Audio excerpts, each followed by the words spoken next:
एक गांव में आदिल नाम का लड़का रहता था।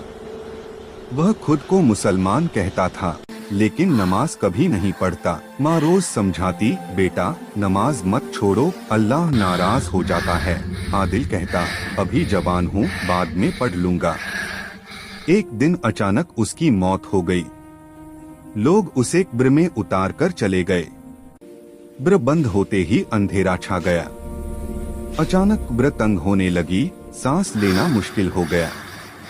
एक डरावनी आवाज आई, दुनिया में मुझे भूलने वाले, आज सुकून की उम्मीद मत रखो। आदिल रोने लगा, गिड़गिड़ाने लगा, या अल्लाह मुझे माफ कर दे। लेकिन अब अमल का वक्त खत्म हो चुका था। ऊपर उसकी माँ रोते हुए कहती है लोगों, नमाज छोड़ने का अंजाम बहुत भयानक है। सबक, नमाज कल के लिए नहीं, आज के लिए है।